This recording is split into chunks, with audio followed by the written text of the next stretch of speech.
Bonjour Michel Halberstadt. Bonjour. Votre livre La Petite sort chez Albin Michel. C'est un très beau livre, très très touchant. Nous on a beaucoup aimé, on a été très émus de votre livre. Voilà. Merci. Alors il nous parle d'une petite fille de 12 ans. Est-ce qu'on peut dire encore à 12 ans qu'on est une petite fille? En tout cas dans votre livre on n'a plus l'impression. C'est tout le problème, c'est qu'on la regarde comme une petite fille qu'elle n'est plus. Mais elle ne sait pas vraiment où est sa place parce qu'elle ne sait pas ce que c'est que d'être grande. Et personne ne lui accorde le droit d'être déjà grande. Alors, est-ce que vous pourriez nous la présenter un petit peu, cette petite fille, ses caractéristiques principales pour vous? Mal dans sa peau, timide, intelligente, littéraire, aimant les livres, la musique, écouter la radio, et adorant son grand-père. Et tant que son grand-père est là, il ne lui manque rien parce qu'il est là et que tout ce qu'elle a sur le cœur, elle le lui confie. Mais du jour où il disparaît, là elle découvre qu'elle est seule au monde, ou en tout cas elle n'a pas à qui se confier, et que ceux à qui elle voudrait se confier, c'est-à-dire sa sœur et ses parents, ne l'entendent pas parce qu'elle est la petite et qu'on ne parle pas à la petite, quoi. Elle est petite, donc on la protège, on la traite comme une petite. Avec un espèce de petit secret de famille quand même. Avec un espèce de petit secret de famille, oui, petit, enfin c'est pas un secret, mais... oui, enfin le deuil de son grand-père, elle l'apprend en décalage de tout le monde. Quand elle l'apprend, il est mort et enterré. Et même le chagrin, personne ne le partage avec elle et personne ne pense qu'elle en a, parce qu'elle est petite. Comme si on ne pouvait pas avoir des grands chagrins quand on est petite.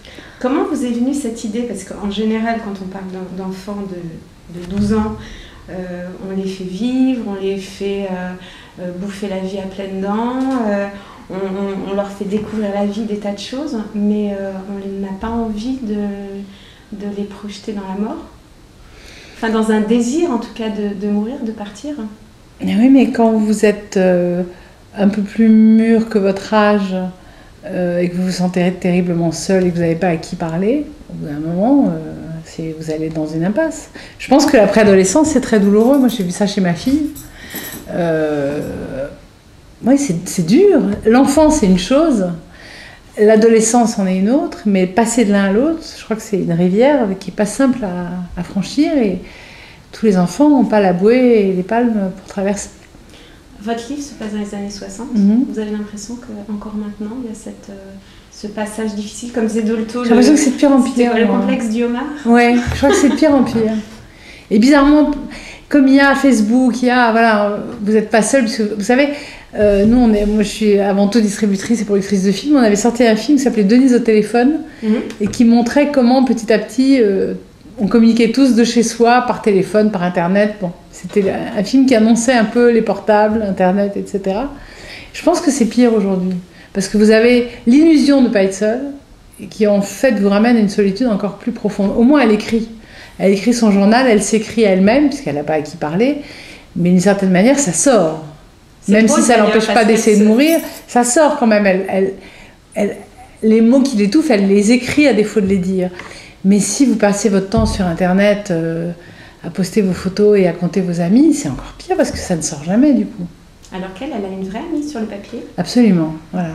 C'est l'éternel ami imaginaire. Qui est moins timide, qui est plus jolie, qui est plus intelligente. Tout ce qu'elle aimerait être aux yeux des autres. Et c'est pour ça que le livre s'appelle La Petite. Je ne sais pas si vous avez remarqué, elle n'a pas de prénom. Non.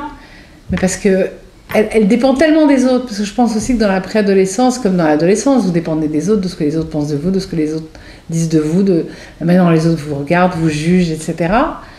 Et donc elle n'existe pas parce que les autres ne la regardent pas. Donc elle n'a pas d'existence. C'est aussi pour ça qu'elle a envie de partir. Comme elle a tout fait pour se rendre invisible, elle y est malheureusement parvenue, elle est invisible, elle devient invisible même à elle-même. Elle a l'impression de ne plus avoir d'existence. Comme quoi il est dangereux d'avoir des enfants trop faciles.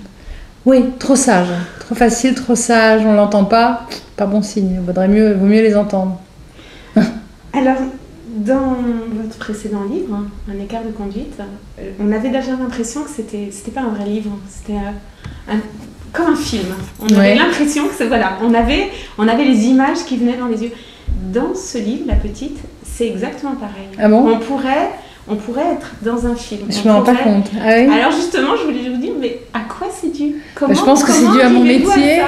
Et vous savez, avant tout, même avant d'écrire des livres, j'ai écrit pour la radio. D'accord. Et écrire pour la radio, c'est écrire en images, parce qu'on ne peut pas vous relire à la radio. On ne peut pas réentendre ce que vous avez dit. Voilà. Et donc, j'ai pris l'habitude d'écrire de manière imagée. Puis, je pense aussi qu'on écrit ce qu'on aime lire. Et j'ai horreur de m'ennuyer quand je lis. J'aime bien voir, j'aime bien sentir, j'aime voir. J'aime que tous mes sens soient convoqués et pas que le cerveau. Donc, j'écris comme j'aime lire. Donc, vous essayez de restituer un parfum, un esprit, une ambiance. Donc, oui, des images, forcément. Je fais aussi un métier d'image et c'est ce qui m'intéresse. Et je pense que j'ai peut-être non plus pas les capacités littéraires d'écrire des phrases ronflantes. Enfin, voilà, on fait ce qu'on peut faire, vous voyez. Ah, mais c'est très bien. Non, mais ça me vient comme ça. Alors, c'est marrant parce que j'avais l'impression qu'un écart de conduite était plus cinématographique que celui-là. Peut-être parce que, comme c'est écrit sous forme de journal, à elle-même, je ne me rends pas compte des images que ça dégage. Mais